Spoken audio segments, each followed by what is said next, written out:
Yeah, I'm sitting here wondering, I can't figure it out. Who's having a better Sunday, Future or Travis Kelsey? Because I don't know. After Denver got 70 dropped on them, I'm sure Future's having a good day. But then Taylor Swift took, Travis Kelsey on that invite, and she was at the game and she left the game with him. So, you know, they're both they both are winning on Sunday. Yeah, there's three sets of people that's winning on Sunday. The folks in Houston that went to see Beyonce last night, Future, and Travis Kelsey. They all got W's. So, but hey, you know what? It's a W for us because we are recording episode 12. This is episode 12 of Meeting of the Gold Mines. It is the Dirty Dozen. I got a couple of my PGM brothers with me today. I got the Context King. You can follow him at Chasin Number with the A, not a ER, 18, Chasin number 18 on Twitter. And it's been a while since he's been on, but he is back like cook crack. It is Alan, our graphic designer, our graphic guru. If you guys need any dope graphics, please hit him up. He is at the blunted number one. That is the blunted one on Twitter. So what's up, fellas? How you doing? What's on your purple and gold mines? What's up? I'm doing good, chilling. 13 more days. 13 more days. 13 more days until it's Lakers basketball. King, 0-3, brother. What's up, man? You all right? Yeah, so why that gotta be the first thing you say to me is 0-3? Why you gotta do that? I said Why hello. why you couldn't why you couldn't say why you couldn't say 4-0 first? Because that team's 4-0. The one back here, they're 4-0. Number 5 team in the country. We're recording this on Sunday. If we were recording this on Saturday, I would have said 4-0. No. All right, you just want to be negative. Yeah, man. I'm cool. I'm cool because this is a what is it? Eight is it 17 week season. So it's all good. We dropped the first three. We'll bounce back in game 4. Good. Well, I'm not sure who's having the worst day. You being 0-3 or Allen with the fucked up trap.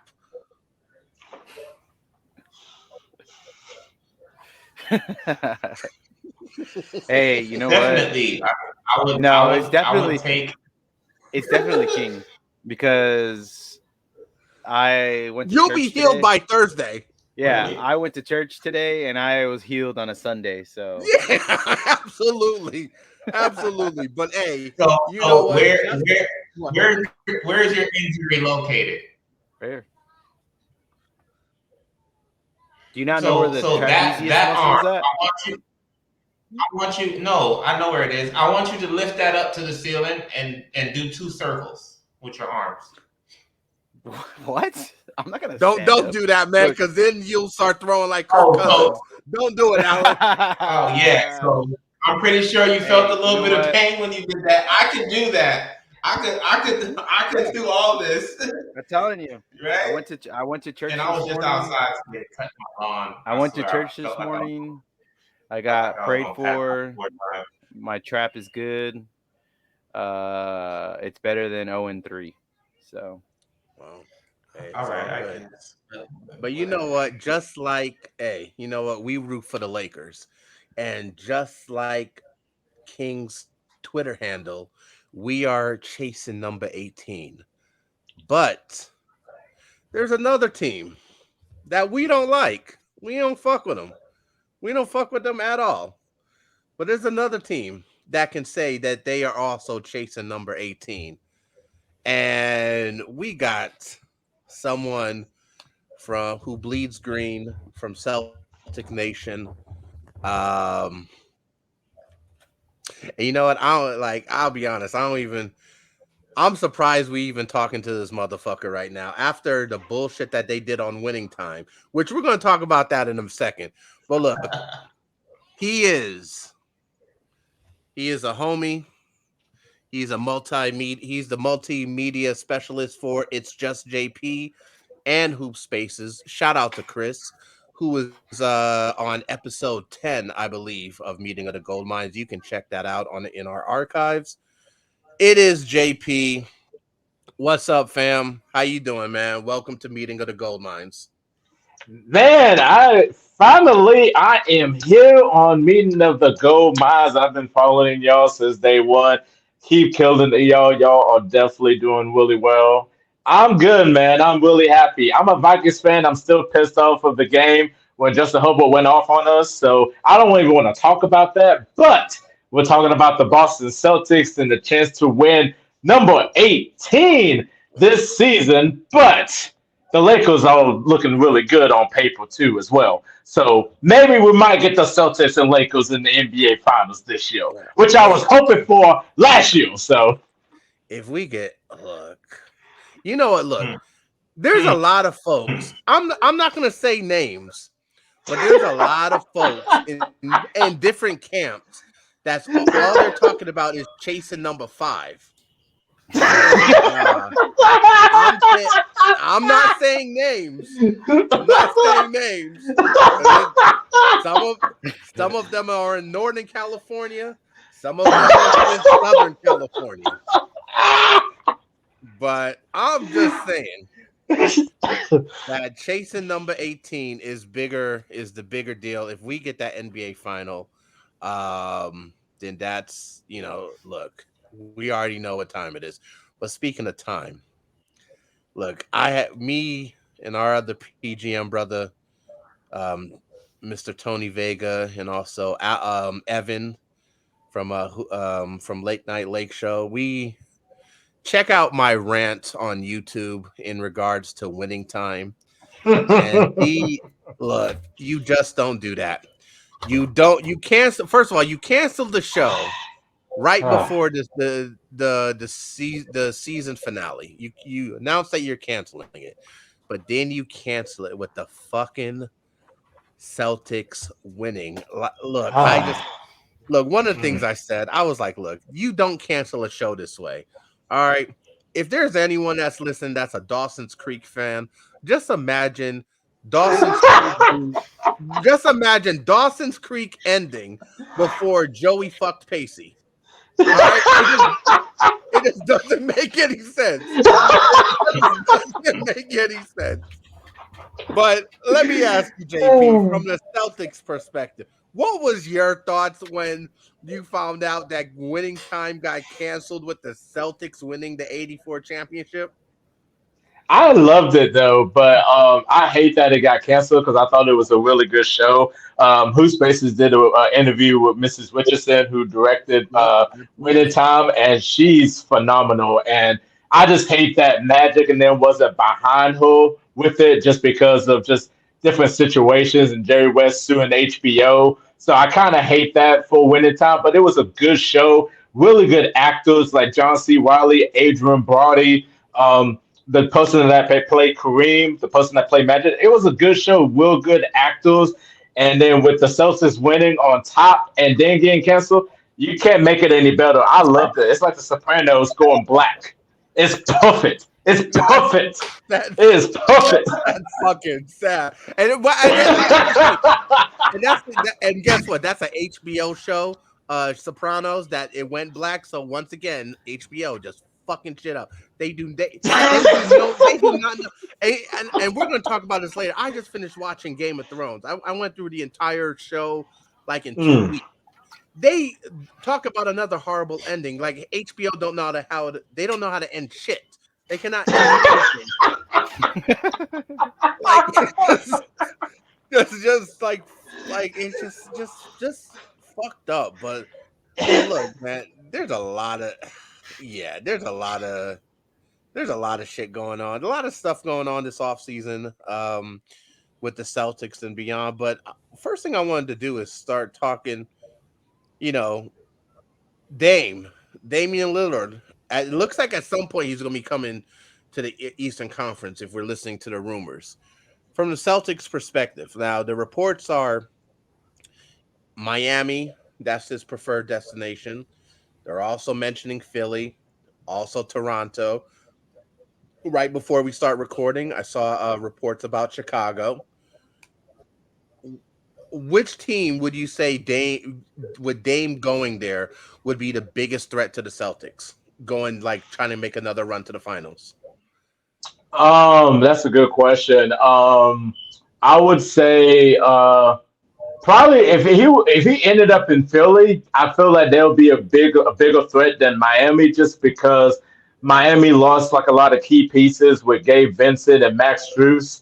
And then like you still got your same team with Lowry and Jimmy Butler and Bam Adebayo. You still got a good coach, but if you end up somewhere in Philly, I feel like that'd be really good with Dame Dollar instead of Harden, and then you have Tyrese Maxey. So I feel like Philly would be a bigger threat because you still got Joel Embiid, who just came off his MVP one. So I would say the 76ers, but we know that he wants to go to Miami.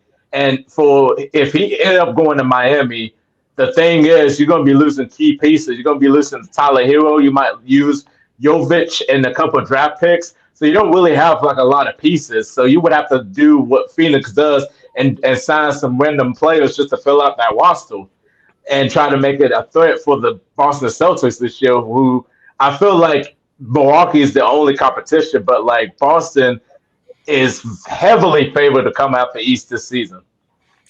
Allen, we don't have to. We won't. It looks like we won't have to deal with him in the Western Conference for much longer. But out of all the Eastern Conference teams, which one do you think would be like the best? Will make the best team with Dame? With Dame, probably Philly. I've been It'd be saying Philly Philly. for a minute. Yeah, Yeah. it'd be Philly. Philly would be the probably the toughest team for Boston as far as Dame goes there, because Hmm. you're probably gonna move Harden. So Yeah, King. What you? How you think? What do you think?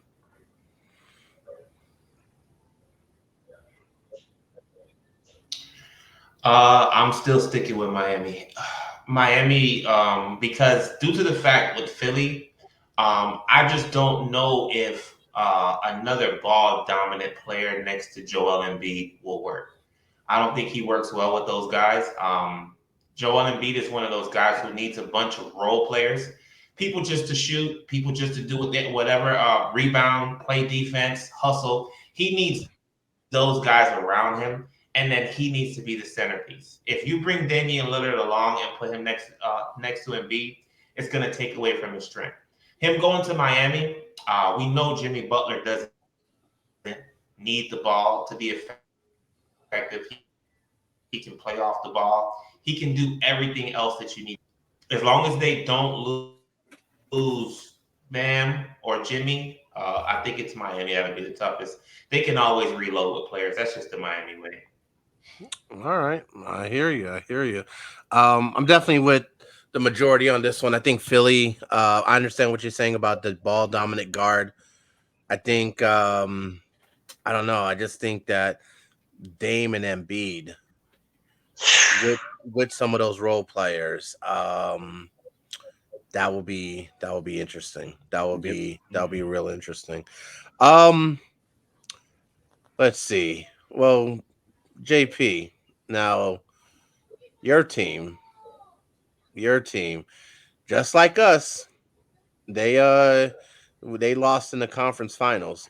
Now we at least had the decency to recognize that this ship was sinking. So we were just like, hey, you know what? We just gonna start our regulation early. You guys decided to put up a fight. Like by the time you guys lost game 7, we was already in Turks and Caicos. You know, we was already in our about 5 days at Turk and Caicos relaxing. Uh, but I want to you guys had a crazy off season. But let me ask you, Hmm. after you dealt with the rookie coach with Joe Mazzula, Hmm. 1 year of Joe Mazzula, 1 year of Ime Udoka. Who you Mhm. taking? I still take Ime just because like he brought like an identity, which is our defense. The only thing with Ime was just the offense, but players brought into Ime more than Missoula. Missoula was just an observational type of coach and all that. A lot of players didn't really buy him in terms of just like his philosophy. But Ime, he had like an identity, which is that fits the team, which is defense. And then like when we went on that crazy one from January to the finals, and then the offseason, it's like, okay, Boston's gonna win. We didn't really lose a lot of people. We added Malcolm Brogdon, and it's like, okay, it's about to be championship season. Then the whole thing with Ime Udoka and the pants situation in the organization happened, it's like it just went down. And then Missoula just had to step up. And I didn't really like the idea of Missoula being the head coach. Could have found a better coach than that. But, what he did was like he didn't really coach that season. He just let the players play and trust the players because he didn't really know how to coach. He'll have like timeout. He don't really call timeouts. So he was just like, I'll just let y'all play. And they had a phenomenal season, but we still came up short because I feel like that second half of the season with Missoula coaching, we played a lot worse. Like we just could not get things together. We was not finishing games. We were turning the ball over. Our defense was not really good. So we kind of got lucky in the playoffs of some teams, with Atlanta and Philly, and then Miami just kind of pretty much just took over in that Eastern Conference Finals, and we just couldn't make the finals. So I think Emmanuel was a better coach, but like I said, Joe Mazzulla got 1 year underneath his belt. I'd like to see what he's going to do in year two. Wait, I have a Absolutely. question. I got a question about the coaching. Would you rather Joe Mazzulla or Will Hardy, who went to the Jazz? Much rather have Will Hardy. I feel like Will Hardy, he knows he has the post. I feel like with him when he was with Emil Udoka, offensively it was kind of like a struggle. But I see what Hardy's doing up there with the Jazz and being able to use what he did over with his experience in Boston up there with the Jazz. I would much rather have Will Hardy because Missoula is one of those type of coaches that he don't really call like any changes or like make any what's the word I'm looking for? Just that he doesn't really make any changes. It's always the same thing. It's like, okay, if we'll live and die by the 3 point shot. And yeah, they'll hit 3 point shots and they're like a top five team in the NBA in terms of offense and deep 3 point shooting. But if we keep shooting threes and not making them, it's like we got to keep shooting threes. And then for him not calling timeout, it's like, what the heck? Like he's like, I'll just let the players. There was a couple of games I'm just like, Mazzula, you should have called timeout. Like you should have called timeout, but he didn't. He just said, "I let the players. I trust the players and all that." I'm like, dude, like, okay, trusting the players is cool, but you got to call timeout. You got to like get them to calm down, and we got to think of a play to run so that we be able to be successful. But it's like he was just observating, and he's just there for the ride and just letting them just be themselves and let them play. That's basically what Missoula did. I like what Brad Stevens did in the offseason and getting a lot of coaching experience like a Sam Cassell coming to Boston as a coach instead of a player. I thought that was a really good move because Sam Cassell is one of the best assistant coaches in the NBA. I like that they got the Bucks top assistant coming in with Boston as an assistant coach because the other assistant coach is with Emir Udoka. So I feel like this season is going to be really good, and just see what Missoula is going to do with the coaches right there behind them. All right. Last season, looking at some, you know, can't can't move past last season without bringing up January 28th. Now January 28th. Now here's a fun and I'm not sure if King and Allen remember, but January 28th is the Is day that the LeBron? that Is that the Mo- LeBron boilover game? oh yeah, I'm bringing that up. Fun fact. It's also the day that we came up with the name Purple and Gold Mines. So that's just a little fun fact. But January 28th is the day that recently retired NBA referee Eric Lewis earned his referee shirt being retired by the Celtics. We lost that game 125 to 121. It was a home game for the Celtics. You hear this motherfucker laughing because he knows it's the truth. Now I want to know, have the Celtics announced what? First of all, what was your thoughts at the end of the game? Before I get to my next question, what was your thoughts at the end of the game? Hey, I mean, Eric Lewis basically is trying to go into the Hall of Fame as a referee, and he's trying to get his jersey retired by the Boston Celtics. It's going to happen in a couple of years.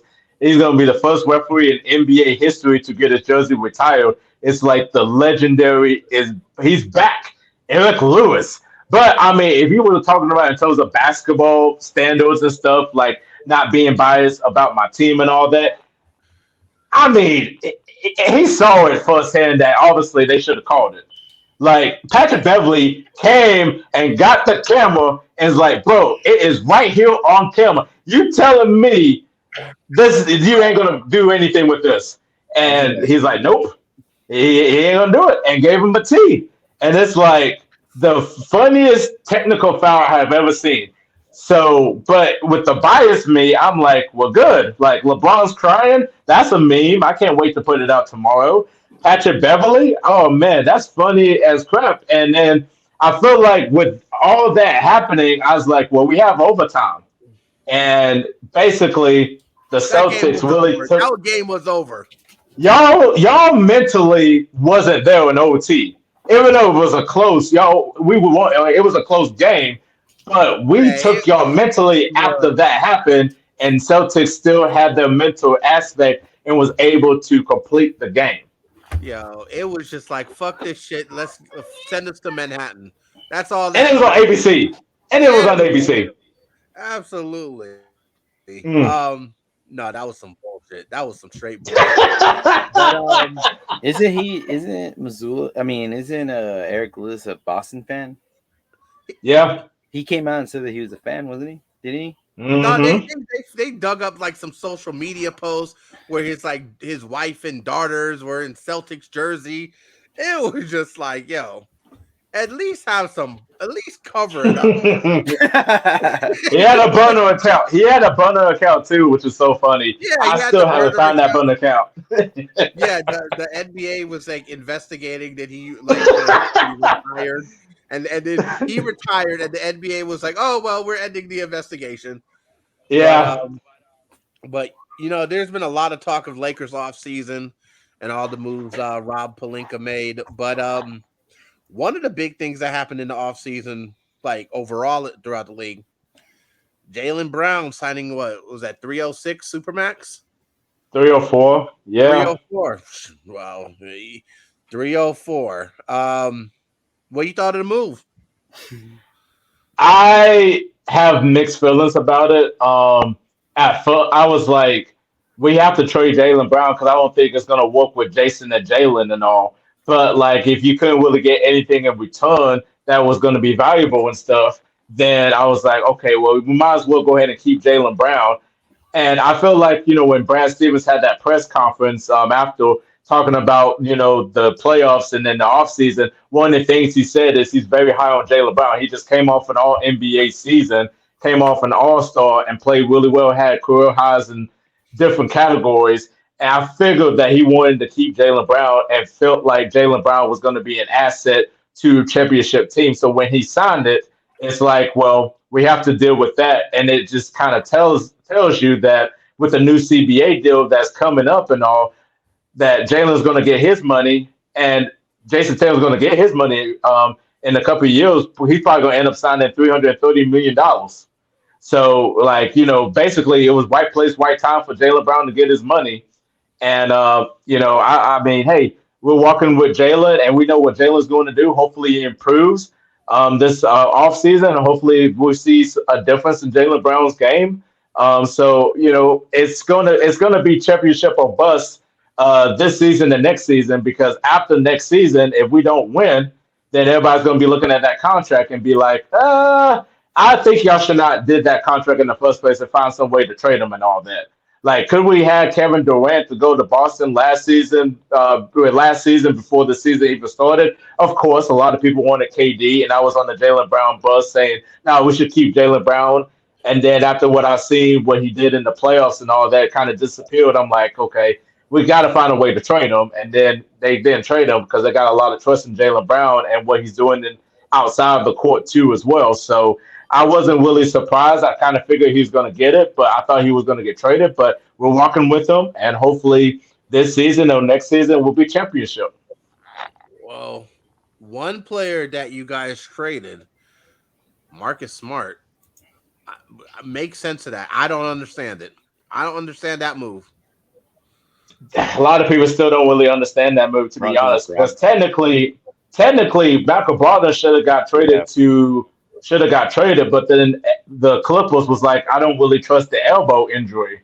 So, and now you got Malcolm Brogdon mad at the organization because of how they treated his elbow, and then not including him in trade talks. So that's going to be some drama right there coming up a couple of weeks when they see each other.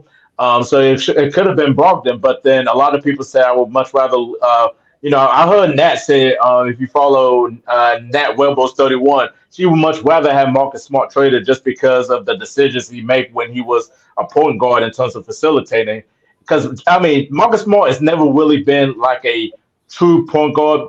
He did good facilitating, but he makes bad decisions sometimes.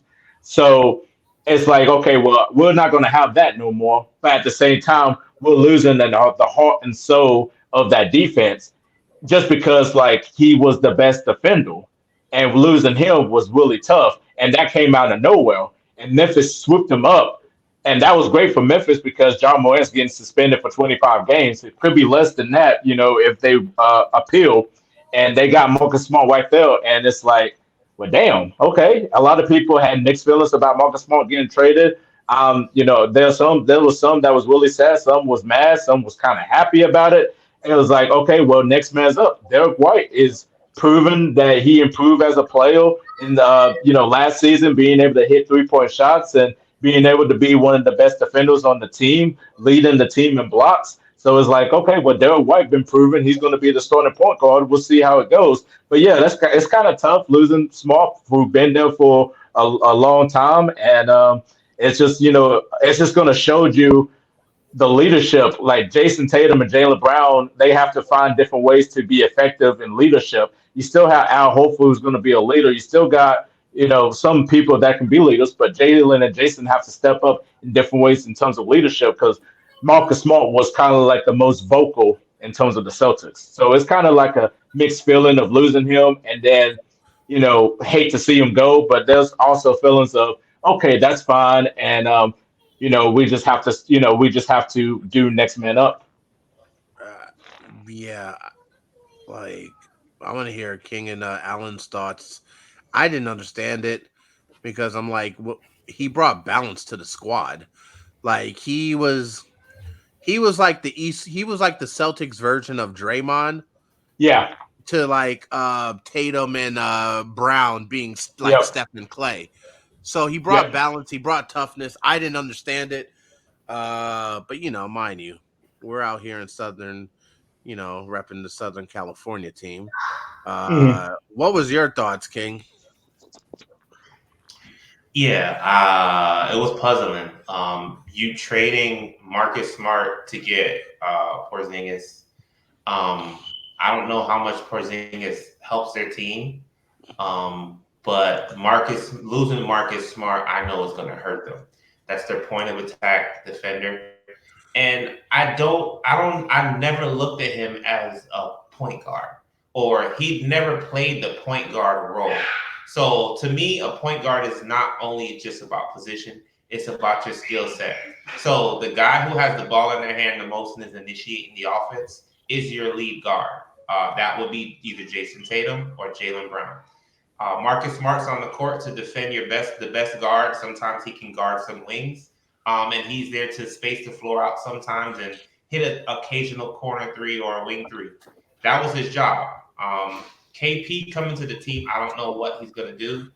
Um, we'll see how it works out. But as far as the trade goes, getting rid of Marcus Smart, I don't think it helps the Celtics.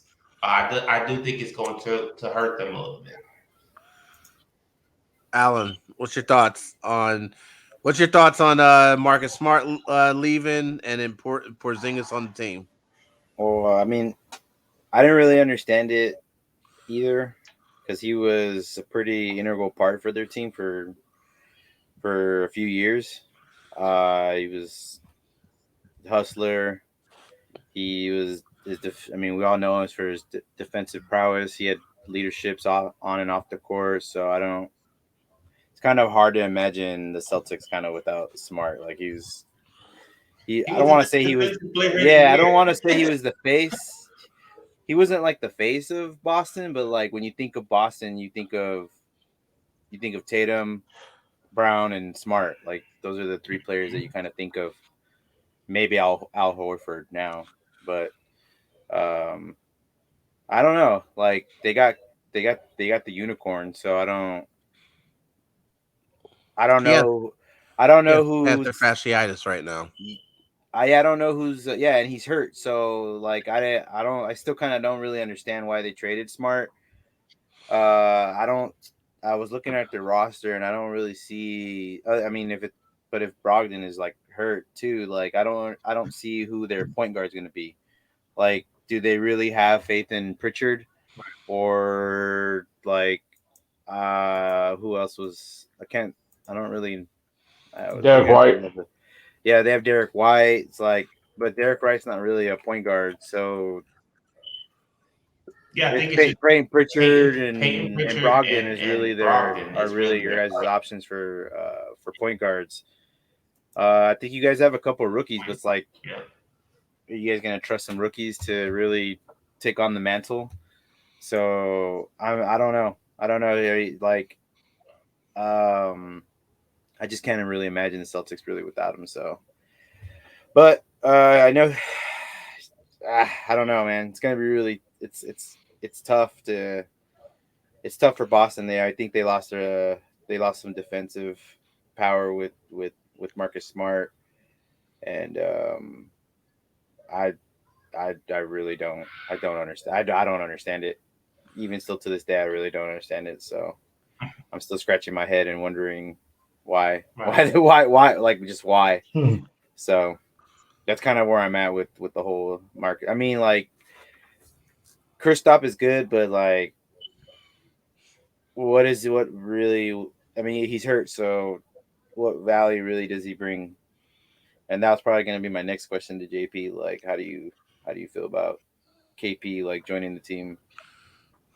I think the reason why they got Porzingis is because of the health of Al Horford and Tom Lowe. We don't know how healthy they're going to be. And he was probably the best available big at that time in the offseason. So it was like Boston was going to pounce on it and do whatever it takes to get Porzingis. Like I said, the whole Malcolm Brogdon thing, they wanted to trade him, and then that didn't really happen because the Clippers didn't really trust Malcolm Brogdon's elbow. That's the first time ever because they got freaking Kawhi Leonard and Paul George, and that health dynamic is just something. But they was like, okay, Memphis swooped in the last second just to finally. They wanted Porzingis more, so it was like, well, here goes Marcus Smart. Here you go, have it, because we had like too many guards a little bit on that team. I thought it would be Payton Pritchard, but I know that Memphis wanted more of a valuable asset, and and Malcolm wasn't gonna be it just because of how healthy he is. So they had to lose Marcus Smart, unfortunately. So with Porzingis being there, I feel like that's a good asset just because he's coming off his best career year with the Wizards. He's able to shoot threes. He's able to defend. He's able to get your rebounds. He's able to pick and pop. He's able to get your screens. His game is going to be a lot easier, and he'll fit in really well because all the attention is going to be on Tatum and Brown. So he don't have to do a lot like he did with Washington. And then plus you can take him out early in the game, and then he'll come into the second quarter, and you can have Tatum and Brown Weston, and then you can have Porzingis running, that second quarter and being able to do what he wants to. Then you can have him in the last, 5 minutes of the game being able to hit threes. So, he's a really good 3-point shooter. So it's really going to benefit him to be in Boston because Mazzula loves threes. Mazzula loves the offense. Only thing with Porzingis is just can he buy in the system? That's the question with Porzingis. We've seen that he bought in with the Dallas Mavericks, and then him and Luka kind of had like a falling out. Um, and how healthy he's going to be. Yeah, you said plenty of fasciitis. Good news that he'll be ready for training camp. But how healthy he's going to be this season, that's always going to be the question. And but if he's healthy, I feel like he's a really good asset. Okay. Dope, dope, dope. Let me ask you, JP, who would you prefer? Brad Stevens to coach or Brad Stevens to GM? That's a good question. That's a really good question because I've been battling this one. I'd much rather probably have Brad Stevens the GM because Brad Stevens the coach. I feel like he was a good coach, but there was just sometimes. I mean, you was under Danny Ainge. Danny Ainge is going to trade a lot of people. So, Brad Stevens and his coaching philosophy, I feel like it was good at times, and then sometimes it was bad. And then with Brad Stevens, the GM, he's been doing a really good job of making moves. Hiring Emir Udoka, hiring different people, getting Malcolm Brogdon, being able to get Derek White in the trade, being able to get Porzingis in the trade, hiring the coaching staff. Like Brad Stevens was on a mission this year after the playoffs. He was still pissed about that loss to Miami in the Eastern Conference Finals. And he was like, yo, I'm about to just make sure that I'm about to have a really good offseason. And I was like, man, he's been the best GM in the offseason. And then when Wild Palinka was making all those moves, I'm like, well, it's the battle with the Lakers and Celtics in the offseason between Brad Stevens and Oh, and man. Wild Palinka. Like they were going back and forth in terms of making moves. But I'd much rather have Brad Stevens the GM because he's been doing a phenomenal job. Nobody really questioned his GM philosophies. He did everything he could. It's just like the execution has to be done by the head coach, which is Mazzula and the players. Yeah, that's just true. How would you grade your off season? What grade would you give it? I would say I'll give it like an A minus. I would say the A minus is probably because like as soon as we got Porzingis, we knew Grant Williams was going to be gone, and I hate to lose Grant Williams because of the defense and the intensity that he brings and was able to play his role.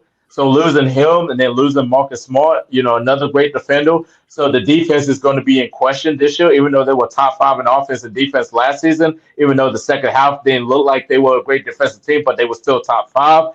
But being able to get Porzingis and then being able to keep the players, signing Jaylen Brown to the richest contract in NBA history, drafting Jordan Walsh. I feel like that was a good.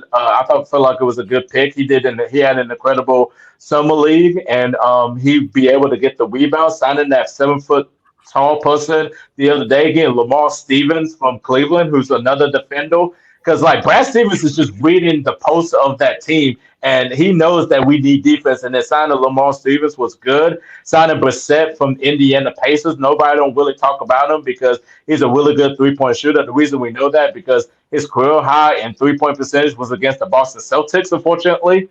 So I feel like it was a good offseason, and Derek White is going to be the starting point guard, and I feel like he's gonna fit really well in that starting role because he do a great job. So I mean, it's going to be good, and it feels like the Boston Celtics is going to be the team to beat in the East because 76ers is falling off with the whole mess with the Harden situation. Miami don't have those pieces that they had.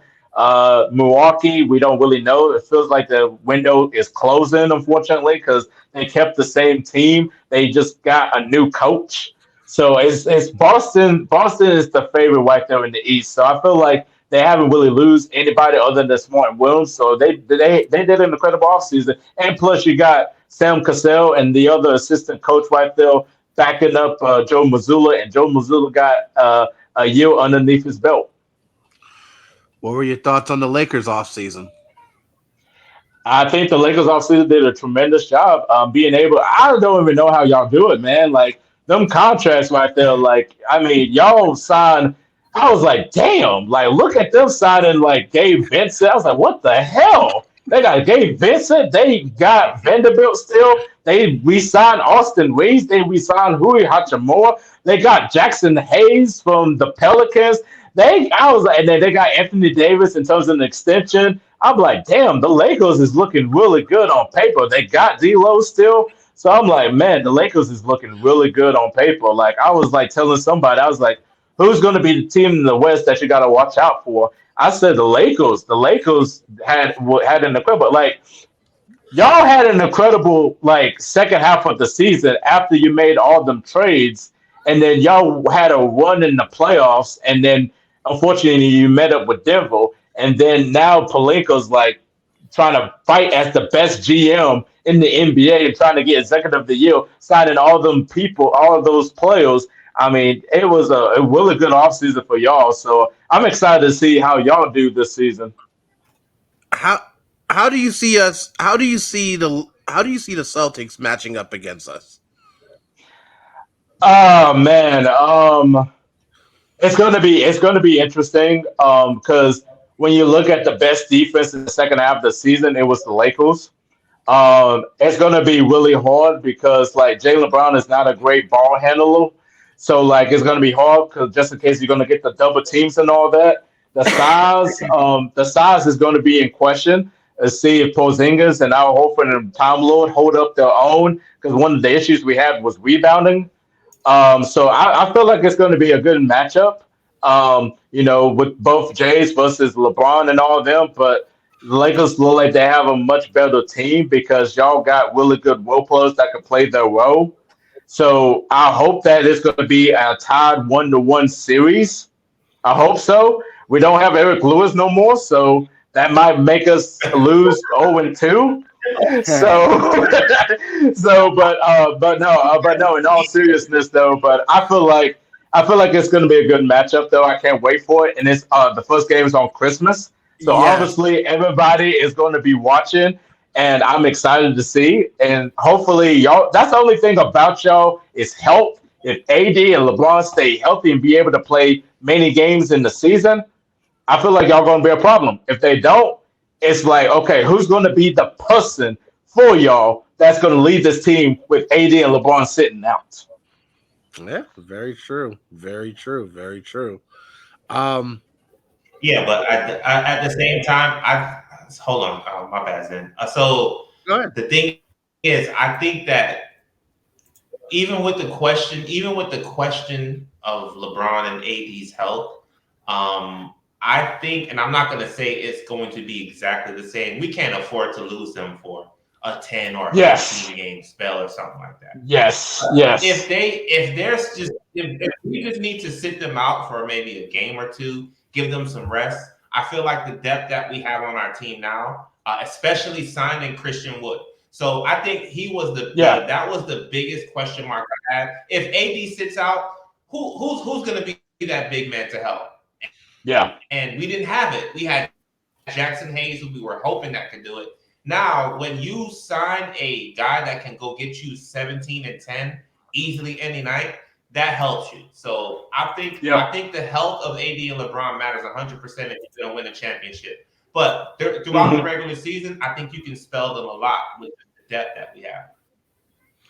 The thing is that new CBA agreement, though, that's the thing that's going to be tough. Is that the player participation policy? Well, like they can't sit televised games, and then like you have to approve for in a week or so to have one of your stars. Like you can't have both star players out, on Well, away games and all. So I, I think LeBron kind of found. I think with LeBron's status, he kind of falls into that loophole where he actually can do it.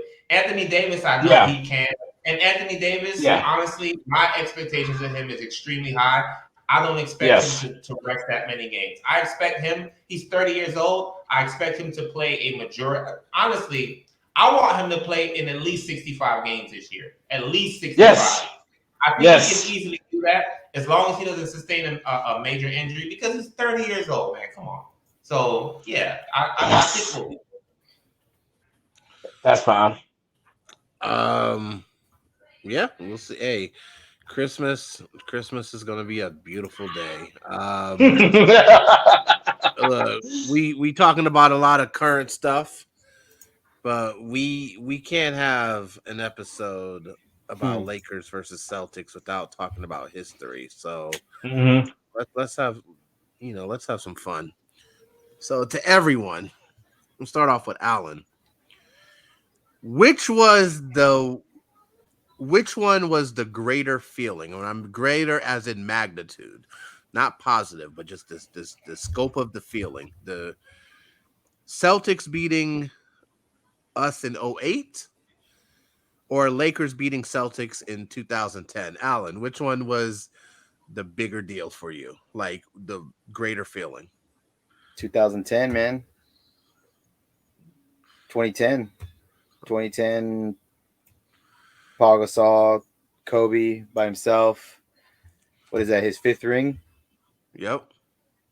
Yep, that has the biggest I think impact for me as far as like NBA goes. I mean,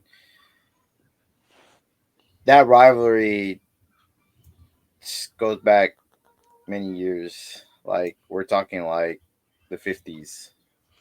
That's how far it goes back. And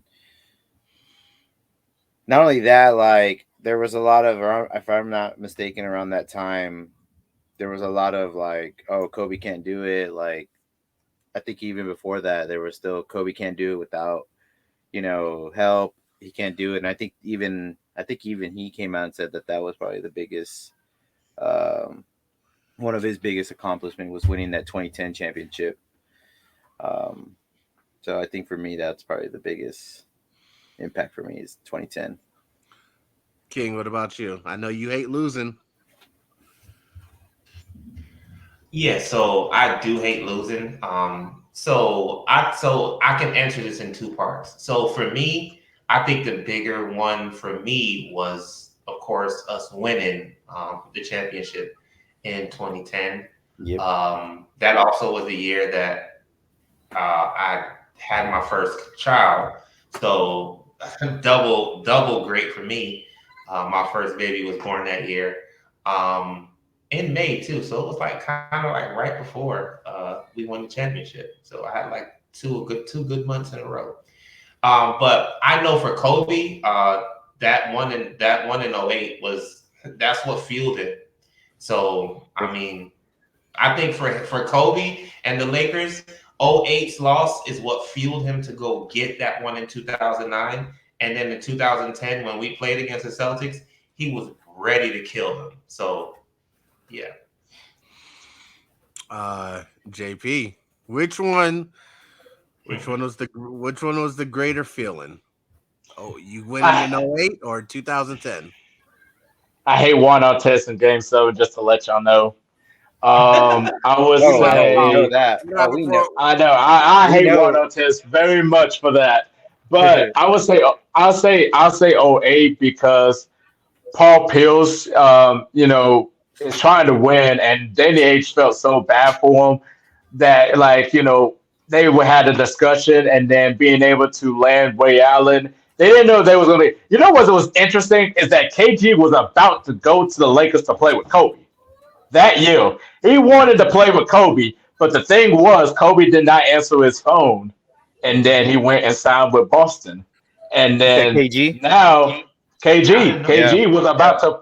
KG wanted to play with Kobe, Yeah. Yeah. and Yes, he then did. yeah. So '08, and then like everybody was like, man, that's the first great super team, even though there were super teams back in the day. But they was like, "Whoa, they're the first great super team." Oh my god! But it made my love for basketball a lot more because I was already a Boston Celtics fan with Larry Bird, and then just being able to see KG and Ray Allen and Paul Pierce on the same team, and then being able to go to the finals and being able to go against Kobe and the Lakers. I mean, you can't write a better story than that. Being able to win that series, Paul Pierce winning Finals MVP, and then Rondo had a really good series. He came into his own. Ray Allen was doing his thing.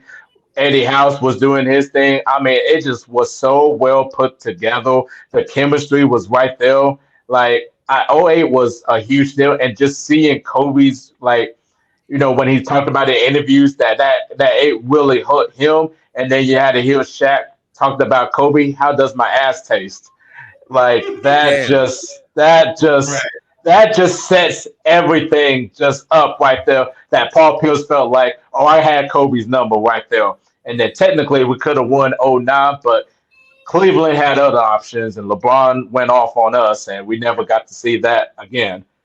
2009. So Um, Yeah, yeah, that's a lot there. 2010 is 2010 is just Yeah, for me, it's 2010 because first of all, in '08, if we keep it real, that '07, '08 Celtics squad, that was a three-headed monster that Mhm, no one was stopping. Okay, mhm, like going what? Because this is when I believe this is when the finals was still that 2-3-2 format. So we were going back into Boston down 3-2. Um, there was no way. Like I was like, we ain't winning this. Like we're not winning this. What, you guys beat us by 40, by what, mhm. 36 or 40 or something. It was just like, all right, you know, to me it was like there was like no shot. I didn't think we had a shot, if I'm being perfectly honest.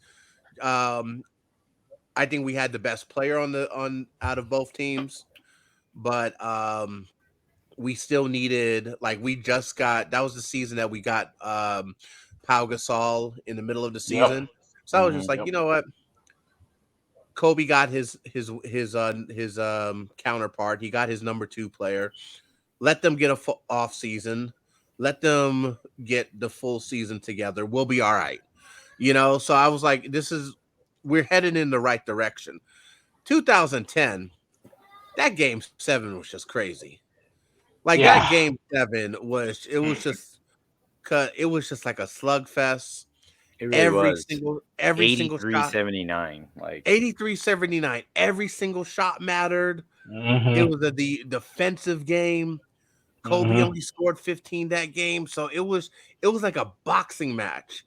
And so it was one of those things that like even when the clock went to 0, it was just like, is it over? Is it over? So to me, it will be 2010 was the bigger feeling, the greater feeling for me. Um, just because of how the actual gameplay, I felt it was like more evenly matched. You know, I think we were completely outmatched in '08, even though we had Kobe. We had MVP Kobe. He just didn't have the squad, you mm-mm. know. So It really like uh solidified Kobe's like legacy. oh If you yeah, really think about 100%. it, because like it it was his journey. Like he was on that journey to win without Shaq. So Yep. that 2010 like really like for him, and like he also got his 5th ring, so he matched Magic with 5 rings. So Yep.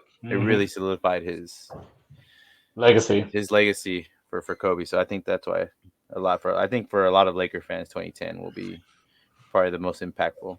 I think it was the game he had. Well, Yeah, he he had didn't a And it was the he had game. a It was the type of game that he had. Like that wasn't he didn't really have oh a really good that game. wasn't your normal Kobe no. game. Like Nope, he was it shooting wasn't. so bad, but he had such a huge impact on that game 7 because he Yep. was he was Yep. doing everything else, Yeah, I and was he doing knew everything he was else. shooting bad, but he was like, Yep. you know what? I'm gonna keep on shooting. I'm gonna keep on shooting, but I'm not gonna hurt the team. So if Yep. I'm not open, I'm gonna make that pass. Or if Yep. if he shoots the ball, I'm gonna go crash the glass. Not only I'm gonna that, play like Yep. defense. I'm gonna try to take this guy out the game. Like he was doing everything else, which helped us. He was so instrumental in us winning that championship. not only that, like Jerry In that, Buss also like passed away earlier that year too. So We mean Jerry Yeah. Buss passed away. that year, He's alive. what are you talking about? Oh, you mean Jerry Buss? I'm sorry. I'm fuck my me. bad. My bad. You're My bad. thinking of the wrong sport there, bud. No, I'm thinking of No, I'm thinking about People Jerry thinking West. Jerry West. You're thinking about I'm Jerry thinking Jerry West. about West. He passed my away fault. earlier that year, My but fault. like, Yeah, that's true. That's yeah. true. So that's another thing That's like that to add to Yeah. that. So that's two things. Kobe played with a broken finger, and then he was like, "Man, it's hard to deal with KG, Rondo, Ray Allen, and Pierce at the same time." Number two, I think I'm not. I might be wrong. If I will remember, Kendrick Perkins, who's probably like our second best defender, was out in Game Seven, I think. So we didn't play without Kendrick Perkins. Had we had Kendrick Perkins, could have been a different game, but we still played the great defensively. But like I said, freaking one-on test came out and just All right, killed hold on. us. I don't know. I gotta correct you Was on it game something. 7 he missed, or was it game before? I know he did miss a game in I, that series though. he didn't miss a game, but I feel like it was either 6 or 7 he missed, and I Yeah. was like, damn. So I gotta correct something real quick. Jerry Buss actually died in 13. So yeah, he was alive because I think Okay. he was even there for the celebration at that game. So not trying to get killed on anyone, by the keyboard warriors. Jerry Buss was alive in 2010. He died in 2013. Rest in peace to the creator of Yep. Showtime. It's Let me ask you, showtime. Jay. It's Showtime, bitches. Um, let me ask you something, JP. Hmm. A couple months ago on an interview, Rodman said that Larry Bird wouldn't be able to play in today's NBA. Larry Bird, outlook for context. Context is king. Um, Larry Bird is in my personal top 5 of NBA players ever. I love Larry Bird. He's a fucking killer. Love him, love him, love him. What was your thoughts about what Dennis Rodman said? Because he said he was on a Vlad interview. He said that they asked him how Bird would do in today's NBA. He said, "Oh, he'll be playing in Europe." What was your thoughts on that?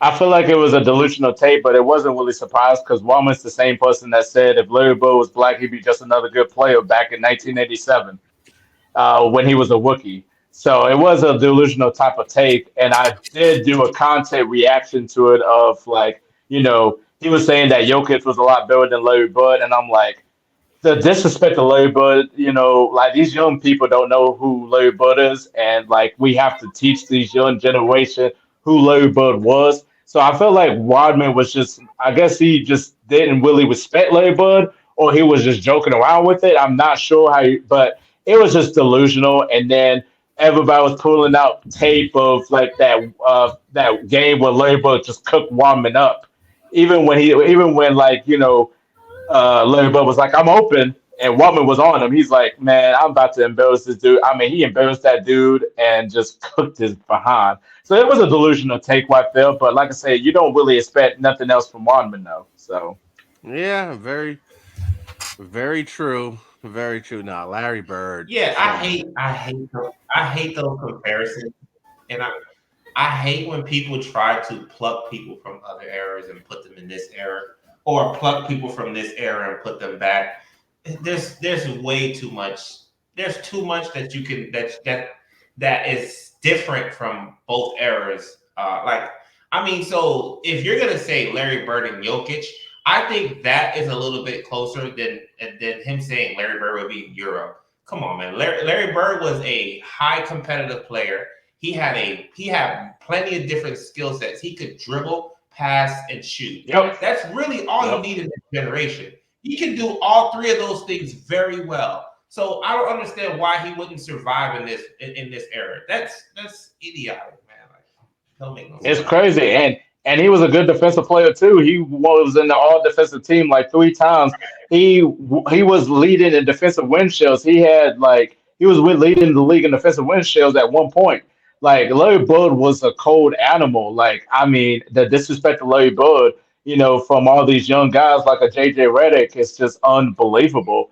Like Larry Bird was the truth. He was cold. Him and Magic understood the assignment right away when they came into the league to win right away. And Larry Bird was a cold-blooded animal and wanted to win so badly and do whatever it takes to win, whether it's scoring the basketball, being able to get rebounds, being able to pass the ball, being able to play defense. He'll do whatever it takes for the team. A lot of hustle, a lot of heart that he played with. And it just sucks that his body gave out on him too early in his career. Because if Larry Bird would have had a 20-year career, could you imagine Larry Bird having a 20-year career if he would have stayed healthy? Like LeBron is doing right now. So Larry Bird, like I said, I'd hate the disrespect and all that. It's like unbelievable. I was like, y'all young kids got to go watch Larry Bird and watch his highlights. And you can't tell me this man was not a dog. That's why a lot of people put him in the top 10 players of all time because he was a dog. He get after it. He's one of the best shooters of all time, one of the best clutch players of all time. Like you can't deny the man at all with his skill set. Like what you see right now with Luka Doncic and Jokic, that was Larry Bird back then in a different position. Right, and like the Mhm. most famous, my favorite and most famous line from Larry Bird is when he walked in the 3-point contest and said, "Which one of you jokers?" Yeah. Who said shit like Yep. that? Which one of y'all coming in second place? Yo, Yeah, what? yeah. When Larry Bird got insulted when they would put white players on him to guard him, Yes. that's that's when you know he's just like, yo, Yeah, man, he he was took that cold. shit personal. Talk about Y'all taking don't shit got personal. y'all don't Yeah. have no brothers on that team. That's what he's like. Yeah, that's what he told Isaiah. He's like, you don't got no brothers. Then he'll tell you what he is going to do, and he actually will do it. He said, "I'm gonna come right here in this spot. I'm gonna get the ball. I'm gonna dribble 2 or 3 times. I'm gonna hit the backboard shot. I'm gonna sit in the trainer's lap. It's gonna go in, and you can't do nothing about it." At Nothing, all. That nothing, was nothing. that was Larry Bird. Like that's the greatest trash talker I ever heard. If Oh, he go literally on tell YouTube. you what he would do, if he tell you what he's going to do, there's no way you can stop it. You can't stop it. Yeah, not at all, not at all.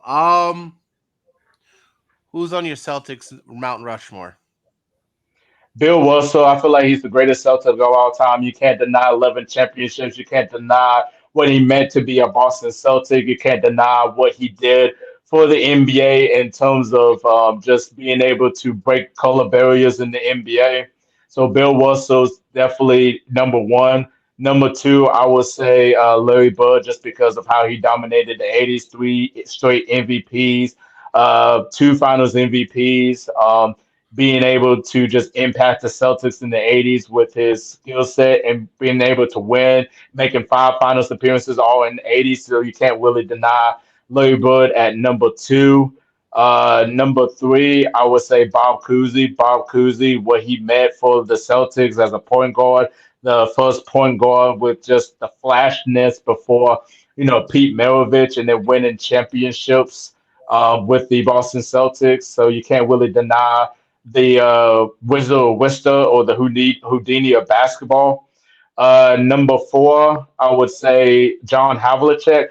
I feel like a lot of people don't really give John Havlicek a lot of credit because you have LeBron, you have Larry Bird, you have KD, you have Dr. J, but Hondo winning 8 championships, what he meant to that organization, a guy that could he was like second or third in rebounding in the 70s as a shooting guard, small forward, being able to score the basketball, being able to just being just an athlete and what he meant to the Boston Celtics organization, and he could play any position. Being able to shoot, being able to rebound, play defense, whatever you need him to do, he'll do it. Now, if you were to add a coach in the Mount Rushmore, obviously it's going to be Red Auerbach, what he meant as a coach and a GM for the Boston Celtics for a long time. One of the most brilliant basketball minds of all time. Right, Yeah. and John Havlicek is also known for his workout video with him and Red. They Yep. were hilarious. They Yep. were Yep. Yep. Um, skills showing you behind the back and crossover and yeah. He was nasty. okay, we got All right, here's a fun one. I think this is a dope way to end the Lakers Celtics talk. Give me your starting five. Give me your all time starting five, combining Lakers and Celtics players. Magic at the point guard, obviously, just because of what he meant to the Lakers, and he's the greatest point guard of all time. So he'll be my point guard. I'm going off in terms of just like accolades, like who's the best in each of those positions. So Okay. Magic at the point guard. Number two, I mean, obviously, it's going to be Kobe Bryant. Rest in peace. What he meant to that Lakers organization, 5 championships. One of the most competitive players of all time, can play both sides of the ball. After small forward, LeBron, as much as I love LeBron, but I remember LeBron more in Cleveland, Miami than I do with the Lakers. It's going to be Larry Bird, just because of what he meant to that Boston Celtics organization. Like I said, 3 MVPs, 2 Finals MVPs, one of the best players of all time. And that's the thing about Larry Bird. His IQ was like so unbelievable. Like he could think the game through and could hit clutch shots. So I would say Larry Bird at the three, at the number four spot in terms of power forward. Man, that's gonna be a tough one. I'm gonna come back to that one. My center, I would say, He got some deep oh, shoes, bro. oh my God. Shaq is probably the least one I will put out. It's between Kareem and Bill Russell. Ah, man.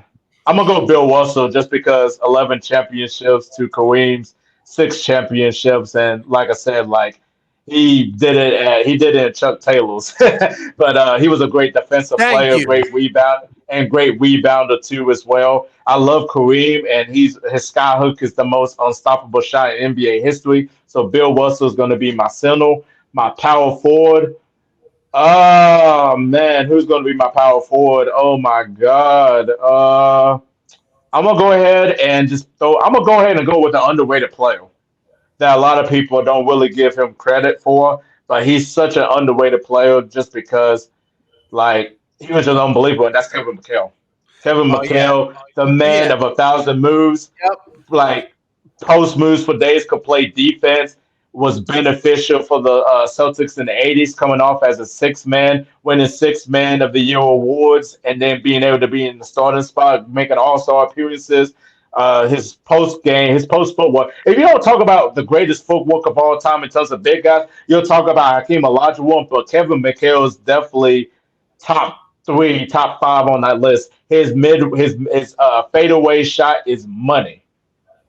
Right, right. King, King, give me your 100%. starting five. Celtics, Lakers, starting five. I'm pretty sure my lineup is probably the same as JP's. Besides, I'm just gonna switch Bill Russell for Kareem. But yeah, I have the same one. Like you can't deny Magic, you can't deny Kobe, you can't deny Bird. Um, the Lakers, that power forward spot has always been like a utility guy for the Lakers. I think Kevin McHale, between the two franchises, is probably the more prominent player, the standout player who you can kind of put on any team. The Lakers always had guys like AC Green or Sam Perkins or Robert Ory, just utility players that Yeah. they put there just to do a certain job. Kevin McHale is the guy who you're going to put there, probably top five power forward of all time. But behind Duncan, guys like Duncan and Charles Barkley, he's in that era of player. So yeah, that's them. It's just Bill Russell. I'm switching out for Kareem. That's all. So I'm You gonna. can't deny it. You can't deny All it. right. So I'm with you. I'm with you guys on one, two, and three. Now I will say this for because they're a very sensitive bunch, the LeBron folks. The reason why I'm not putting LeBron at the three is because, like, if I'm balancing out a starting five, I gotta have a shooter. Like, I gotta have a legit, like, 3-point shot. LeBron, LeBron's not a legit 3-point shot. So with Larry Bird, I'm like, oh, I can spread the floor. Plus, he was the better rebounder. And then when you have Magic, I already have someone that's going to run the floor. I don't know So about better rebounding. I think rebounding, I would say they're probably Bird even. was a great rebounder. Bird They was a both were Bud, though. I'll say it's pretty even between those two. Bud Bird averaged averaged 10. double Bud, digits in rebounds. yeah, 10 Larry Bird, rebounds in his career. Larry Bird, 100% is a better shooter. He has that talent pack. But I think, and his average may be higher than LeBron's. It's just that the rebounding, I think both of them were really good at timing the ball coming off the rim. Sometimes, I mean, it's just maybe LeBron didn't get as many because of the position that he played. His responsibility on the floor was not really to be the prominent rebounder. He was a guy Mm, that you get the ball to off the rebound. You know, the mm. Bird usually had another guard that would take the ball up. So I think that's the Right. reason why. I Well, give okay. you. So But yeah, you I can got you Bird. if you want, you can give Bird the edge. It's fine. I got Bird at the 3. Now at the 4, this is with that 4 and 5. This is where I disagree with you guys. Okay. I'm putting Bill Russell at the 4.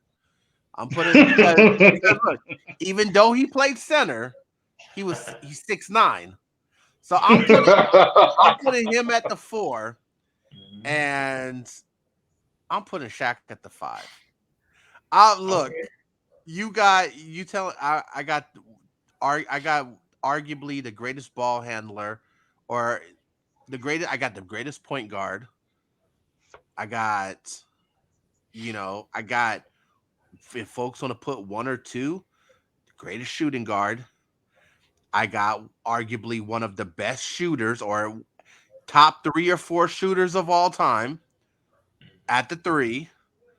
I got the greatest defensive big man in the history of the league at the 4. Right. And at the 5, I got the player that to me had the best 3-year peak in the history of the league. Yeah, that would be my all-time that would be my all-time starting 5. Celtics Lakers. And let's be honest, that starting 5, I don't, that starting 5 can go up against any all-time starting 5. That's Yeah. a hell of a starting 5. Um, no, this has been a dope conversation. JP, one of the last things we always ask, um, because I got to share my thoughts on this Game of Thrones thing, King. But I gotta ask JP. JP, one of the last things we ask all of our guests is and we close each show talking about what we're watching, like shows, movies, and stuff. So, what are you watching, brother? Man, I've been watching Wild and Out a lot because I love the comedy concept with DC and Nick Cannon. Nick Cannon bringing on a lot of great content creators. So I enjoy watching Wild and Out with my wife. I'll be watching old shows like Martin and Fresh Prince. I'm an old school guy at heart. I don't really watch like new shows like that unless like someone recommends it to me. It's either Fresh Prince or Martin for me, or just any other black sitcom. But mostly I'll just watch Wild and Out and watch like basketball games from back in the day, and just call it like that. And then in terms of movies, I was just watching Fast and Furious the other day. Fast and Furious 10, that was great. I watched White House Down with Jamie Foxx when he was the president. Watched The Foreigner with Jackie Chan. So I watch that. I watch a little Snap, in terms of crime shows if I really into crime shows like that. But all in all, Wild and Out is definitely like the show I'm watching like every day, especially eating dinner with my wife. That's our like time to spend together. Nice, nice. Yeah, I just watched Fast 10 when it got on Peacock. What you thought about it? What you thought about the movie? The How mo- does it rank up there out of all of the Fast movies? So I would never put it above the movie when they did the tribute to Paul Walker at the end. I feel like that was just a beautiful ending, and it was the best one out of all of it. Fast 10, it was good. It was really good. The only thing I hated was it's like they left us on a hanging cliff. Like Jason Momoa, it's like, okay, what's Vin Diesel and the kid going to do? Are they going to survive the explosions? I hated John Cena. You know, my wife and I was having like a fight about it that John Cena died in the movie. I said John Cena didn't die in the movie. He's gonna do the same thing like that Asian guy did. He died in the movie and he came back into like a couple films later. So John Cena is gonna be in Fast and Furious 11. There was no way he died in that movie. So I feel like it was a good movie. Jason Momoa did his thing as an actor. I mean, and then Vin Diesel, just him just being in that movie is just phenomenal. It's always just like he's the difference maker. So I will put it in my top. I'll probably put it in my top five, but I don't think it's gonna beat like the movie with the Paul Walker tribute. It was just a beautiful ending, and it should have ended there. I, yeah, you know what? The thing I love about Jason Momoa, I really just love. He reminds me like his role in Fast 10. He reminds me a lot of the Joker. Like Yes, he perfect. so Yes, much of the Joker is yes, without the makeup. yeah. Like just sadistic, funny. Like so, he did his thing. King, what you watching, brother?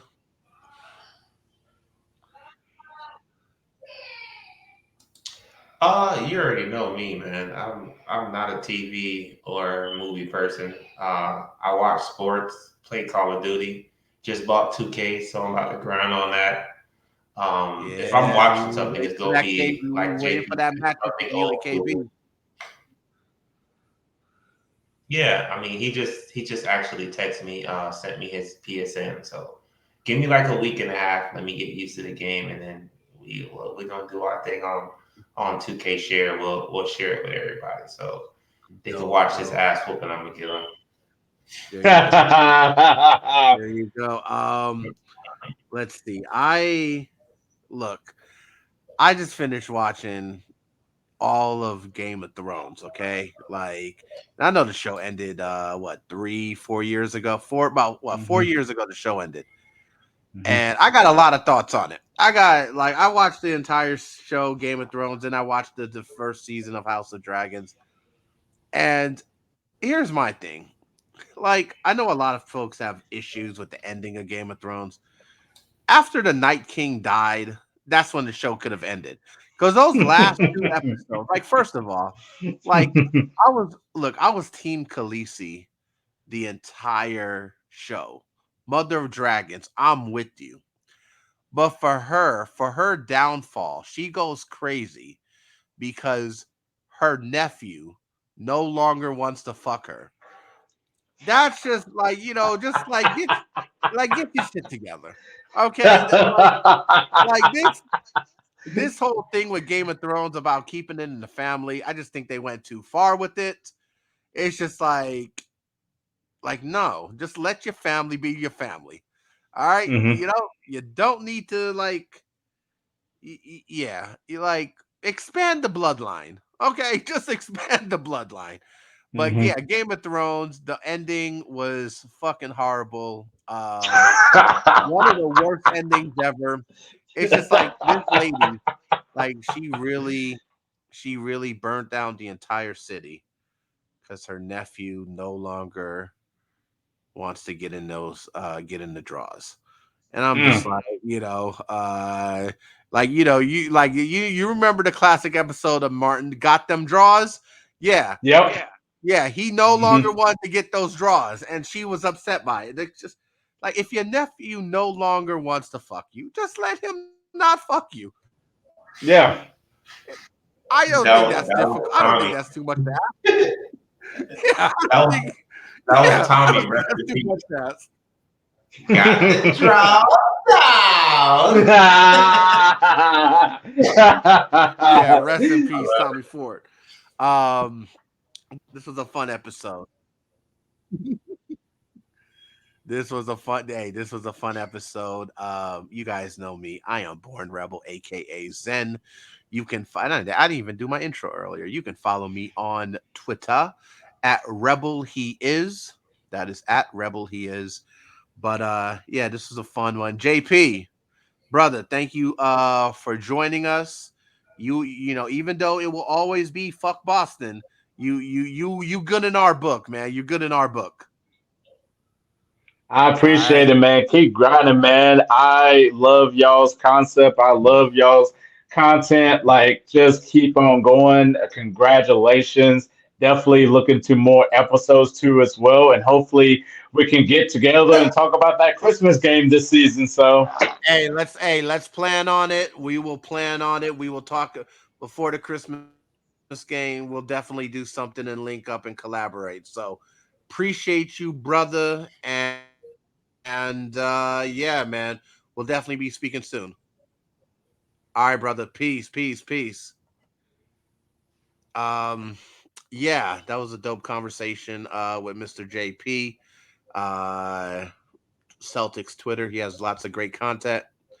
Speaking of content, we got a lot of things going on in PGM. But look, for everything to keep up to date with everything on PGM, you can follow us on Twitter /X, Instagram, Threads, and YouTube. We got the same handle for all of the above. That is at Purple Gold Mines. Gold Mines is GoldMinds. Purple Gold Mines. We're going to be debuting our show PGM on AMP on Amazon AMP platform. We're going to be taking our daytime lake show on some days and still be doing our Twitter Spaces. So starting October 2nd, you'll be able to find us on AMP. Looking forward to that. Um, and yes, this upcoming Wednesday, I believe that will be the 27th. You'll catch King, KB, and our new PGM brother playoff. They would be doing their football show called Cover Three, which King, I don't know what the fuck you guys gonna talk about. You 0-3. The Raiders just lost to yeah, the Raiders just lost to Pittsburgh. Like how the fuck you know, I don't know. You guys I don't know what you guys gonna be talking about, but you know, uh I hope you Pittsburgh, feel better. Pittsburgh's 2-1 now, man. Yeah, that's true. Hey, Devontae, that's a whole nother conversation. But I'm just gonna say this. Devontae Adams, I'm glad that he's on my fantasy team. I'm sure some people have Two issues with TDs. that. Yes, absolutely. He 42 points. That's 42 points. But yeah, and that's pretty much it. Yeah, shoot us a follow, engage in the content. We appreciate all the support. And last but not least, I want to shoot a special thank you to the folks that's been rocking with us and supporting our platform since day one. We have been grinding. It's a team effort. Myself, King, KB, Tony, Mr. Tony Vega, Alan, holding it down with all of the graphics. Um, Playoff is coming into the fold. We got Tone, who's here frequently on the podcast. Shout out to all our supporters. Special shout out to Eric. I know he listens to us while he is driving on the road, driving his 18 wheeler across the country. Slick, appreciate you, brother. Bibby. Yeah, so everyone that's been supporting us, we truly appreciate it. We're gonna keep grinding. It's gonna be a busy season, but shoot us a follow. We appreciate everyone, and yeah, it's gonna be yeah, we got a lot of a lot of stuff coming out. We got some new merch that's about to debut. You can check out our website, purplegoldmines.com. And yeah, I think that's pretty much it. King, you got any lasting words to sign us out? I hope Prize Picks stop playing with me and give me my goddamn money. Yeah, prize picks. Yeah, take care of him. But if you don't, we will you more than welcome to sponsor our podcast. We would truly appreciate that. So we don't speak bad on prize picks. But yeah, pay the man his money. Uh, but anyway, it will always be fuck Boston. So fuck Boston, and we will be back with episode 13 of Meeting of the Gold Mines. We will see you next week. Bless up.